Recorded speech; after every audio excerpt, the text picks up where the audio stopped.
जी गुरुजी प्रणाम। जय हिंद दोस्तों, मेरा नाम बाबा रामदास और आप देख रहे हैं मेरा YouTube चैनल दद्दा की खरी खरी। स्क्रीन के दूसरे हिस्से में मेरे साथ हमारे मित्र हैं जुड़े, श्री सुधान चंद्र जी। आप जी बैंकॉक से, थाईलैंड से हमारे साथ जुड़े हैं।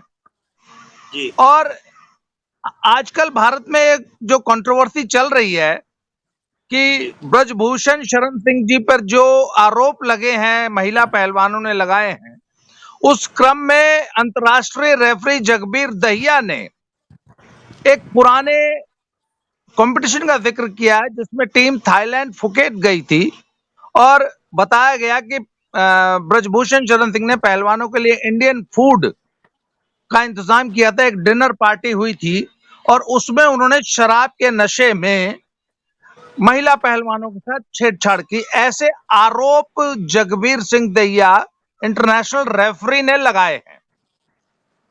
तो हमारे साथ सुधान चंद्र जी हैं। जी सुधान जी नमस्कार। नमस्कार सर। तो सुधान चंद्र जी, कंट्रोवर्सी के बारे में तो आपने सुन लिया। सर सुन लिया। तो आपने जैसा कि मुझे बताया था कि वो इनफैक्ट वो डिनर आपने और आपके जो इंडियन फ्रेंड्स जो कि थाईलैंड में रहते हैं, बैंकॉक में, जी उन्होंने अरेंज किया था। तो जरा उस घटना के बारे में बताइए, वो क्या हुआ था। सर उस समय फुकेट में हम लोग को इन्फॉर्मेशन मिला था कि पूरी टीम आ रही है, यहाँ पे इंडिया टीम आ रही है, रेसलिंग का कंपटीशन हो रहा है जो हो रहा है फुकेट में। तो हम लोग ने, मैं, हम लोग की दोस्त लोग, हम लोग का जो वहाँ पे थाईलैंड में जो है इंडियन कम्युनिटीज ऑफ थाईलैंड जिसको हम लोग बोलते हैं, वहाँ पे हम लोग को जब पता चला तो हम लोग बैंकॉक से फुकेट गए थे बाय रोड। जहां पूरी टीम आ रही थी उसके पहले हम लोग पहुंचे सबको रिसीव करने के लिए, वेलकम करने के लिए कि अपने खिलाड़ी आ रहे इंडिया से, रिसीव करने के लिए हम लोग पहुंचे थे। और ब्रिभूषण जी को भी, जो प्रेसिडेंट है, उनको भी रिसीव करने के लिए हम लोग पहुंचे हुए थे। और रिसीविंग करने के बाद जो हम लोग, मैंने भी न्यूज देखा तो मेरे को बहुत बुरा इस बात पे लगा, जो आरोप उनके ऊपर लगाया जा रहा है वो सरासर झूठ है। क्योंकि पूरा खाने का बंदोबस्त से लेके सब कुछ, हम लोग का इंडियन कम्युनिटीज है, 7-8 लोग हम लोग वहां पे थे जो पूरा अरेंजमेंट किए थे। और कोई भी रेस्टोरेंट में अरेंजमेंट नहीं हुआ था इस चीज का। पूरा खाना हम लोग पैक करवा के रेस्टोरेंट से ले आए थे, जिस होटल में ये लोग रुके हुए थे जी। और जब वो खाना हम लोग लेके आए थे उस होटल में, हम लोग ने होटल वाले से रिक्वेस्ट किया था, जिस हॉल में आप पूरे देश के खिलाड़ी को खाना खिला रहे हैं, वहां पे एक और टेबल आप लगा दीजिए जहां इंडियन खिलाड़ी लोग और कोच और सब लोग वहां खाना खा सके। जी। और वहां पे ब्रिजभूषण जी और हम लोग 7-8 लोग जो थाईलैंड में रहते हैं, वहां उनके साथ उसी टेबल पे हम लोग बैठे हुए थे और पूरे खिलाड़ी को खाना खिलाते हुए, और उन लोग को वहां से वो लोग खा लिए पेट भर। और पूछा भी गया था उनसे कि आप लोग को और कुछ चाहिए तो हम लोग बंदोबस्त कर देंगे। लेकिन जो अच्छा मैंने, जी भाई साहब, ये बताइए जी कि इसका मतलब उसी होटल में अन्य टीमें भी ठहरी हुई थी। जी पूरे देश की टीम उसमें ठहरी हुई थी। ये नहीं है कि बस इंडिया की टीम वहां ठहरी हुई थी, वहां के कई देशों के कोच और कई देशों के खिलाड़ी भी ठहरे हुए थे। अच्छा, तो ये सिर्फ कोई इंडियन कॉन्टिंजेंट की अलग से पार्टी नहीं थी, बल्कि कुछ उसी भी नहीं होटल था। में, उसी डाइनिंग उसी रूम में। जी उसी होटल में एक वो हॉल बनाए हुए थे वो लोग, जहां सभी देशों के खिलाड़ी बैठ के खाना खा रहे थे। अच्छा। और वहां पे इंडियन लोग भी बैठे हुए थे और हम लोग भी वहां बैठे थे जब खिलाड़ी लोग खाना खा रहे थे। ओके, तो इससे वहां मुझे पे यह ऐसा, समझ में आया कि जी आयोजक ने जो इंतजाम किया था वो सिर्फ लोकल थाई फूड था और खिलाड़ी हमारे इंडियन फूड खाना जी चाहते थे, तो आप लोगों ने वहां पे, लोकली इंडियन फूड अरेंज कर दिया उसी हॉल जी में, उसी डाइनिंग हॉल में जहां बाकी सभी देशों के खिलाड़ी खा रहे थे, आपने इंडियन जी फूड की एक टेबल अलग से लगवा दी। जी, हम लोग ने होटल को रिक्वेस्ट किया कि आप एक और टेबल और ट्रे लगवा दिए जिसमें हम खाना पूरा डाल सके, ताकि खिलाड़ी लोग अपना जितना जितना चाहिए अपना निकाल के खा सके। अच्छा, ऐसा तो क्या ऐसा कोई रेस्टोरेंट या कुछ हम लोग कहीं नहीं, उसी होटल में बहुत बड़ा एक हॉल था, सेकेंड फ्लोर पे उसका डाइनिंग एरिया था, वो पूरा खिलाड़ी उसी में बैठ के खाए, क्योंकि थाई और इंटरनेशनल कॉन्टिनेंटल फूड बसते।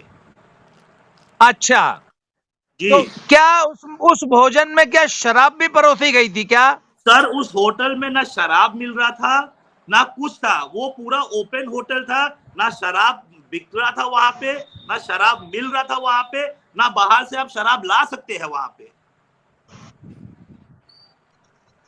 अच्छा, उस होटल में शराब बाहर से लाना भी अलाउड नहीं था? अलाउड ही नहीं था सर, बाहर से तो आप ला ही नहीं सकते वहां पे, क्योंकि फुकेट एक south south south Thailand country है, जहां पे वहां एक एरिया होता है जहां मुस्लिम मुस्लिम बेल्ट बहुत ज्यादा होते हैं। ओके। वहां पे ये वहां चीज का बहुत एक कदर भी होता है कि आप बाहर से कुछ नहीं ला सकते ऐसा चीज। ओके। और जब मैंने ये न्यूज पढ़ा सर, हम लोग को सबसे बुरा ये इंडियन इन थाईलैंड जो कम्युनिटी हम लोग की है, हम लोग इतना सेवा किए हैं प्लेयर्स के ऊपर, और उसके बाद ऐसे आरोप लग रहे, वो तो विभूषण जी पे ऊपर आरोप पड़ ही रहा है, वो तो ऐसा लग रहा है कि हम लोग के ऊपर खुद आरोप पड़ गया ये, कि हम लोग ने पूरा बंदोबस्त करके और इतना गंदा आरोप ये लोग डाल रहे हैं। तो इसका मतलब आप क्या इस प्रकार की हमारी महिला खिलाड़ियों से कोई छेड़खानी उस दिन उस डाइनिंग हॉल में हुई थी? सर, एक एक एक परसेंट में 1% भी ऐसा कुछ हुआ ही नहीं है वहां पे। वहां पे बस इंडियन खिलाड़ी नहीं थे सर, पूरे देश के खिलाड़ी वहां बैठ के खाना खा रहे थे। ओके। मतलब मैं आपको ये बोल सकता सर, कोई भी मतलब सब देश के खिलाड़ी वहां खाना खा रहे थे, बस इंडियन नहीं थे। हम लोग तो बैंकॉक से 900 किलोमीटर गए थे इन लोग को वेलकम करने के लिए। आज हम लोग को ये सब सुनने को मिला, हम लोग को इतना बुरा लग रहा है सर। हम लोग की जो कम्युनिटी थाईलैंड में रहती है, हम लोग को तो खुद बुरा लग रहा है कि ऐसा आरोप कैसे वो लोग डाल सकते हैं। तो अब जो जगबीर दहिया नामक ये इंटरनेशनल रेफरी ने जो ये ब्रजभूषण शरण सिंह जी पे आरोप लगाए हैं, जी और इससे पूरे राष्ट्रीय अंतर्राष्ट्रीय पटल पे भारत की जो छवि खराब हुई है, तो जी इन आरोपों के ऊपर आपका क्या कहना है, क्योंकि आप इस पूरी सर घटना के एक प्रत्यक्षदर्शी गवाह हैं? सर, मैं खुद पर्सनली बोल रहा हूँ आपको, पहले दिन से लेके रिसीविंग फ्रॉम एयरपोर्ट से लेके लास्ट एयरपोर्ट तक छोड़ने तक मैं फुकेट पे था। मैं खुद गवाही देने के राजी हूँ कि ब्रिजभूषण जी ने कोई बदतमीजी नहीं की है, ना उन्होंने किसी लड़की के साथ छेड़छाड़ी की है, ना उन्होंने कभी किसी लड़की पे छेड़छाड़ी की है। क्योंकि ब्रिजभूषण जी ने एक बार फुकेट में नहीं सर, ये टीम 2-3 बार थाईलैंड आ चुकी है, और कभी भी हम लोग हमेशा सेवा में रहे। हम लोग खुद कुश्ती के इतने मन पसंद है कि हम लोग कुश्ती इतना पसंद है, हमारे बाप दादा को पसंद है। मैं खुद पर्सनली पसंद करता हूँ रेसलिंग। तो मैं खुद पर्सनली बोल रहा हूँ सर कि जो भी हो सकता है मेरे तरफ से, मैं गवाही भी देने के लिए राजी हूँ, चाहे मुझे कोर्ट पे जाना पड़े, चाहे किसी थाने पे मेरे को पहुंचना पड़े। ऐसा कोई भी चीज ब्रिजभूषण जी ने नहीं किया है, इसका गवाही मैं खुद पर्सनली बन सकता हूँ सर। तो आप भारत की जनता को, हमारे सभी दर्शकों को, भारत के सभी नागरिकों को, पहलवानों को, खेल प्रेमियों को अपनी तरफ से क्या संदेश देना चाहते हैं? सर, हम बस ये बोलना चाहते हैं सर कि गलत आरोप, गलत चीज किसी के ऊपर ब्लेम ना डाला जाए। यही चीज मेरा रिक्वेस्ट है कि आप लोग चीजों को मिक्स मत करिए। जो पॉलिटिक्स और ये सब हो रहा है, ये मेरे को समझ नहीं आता है सर। हम लोग सीधे साधे आदमी है, हम लोग जो चीज देखे हैं सर, जो चीज हम लोग ने किया है, हम लोग वही चीज बता रहे हैं। असलियत क्या है मैं आपको अभी बताया था सर, असलियत यही है।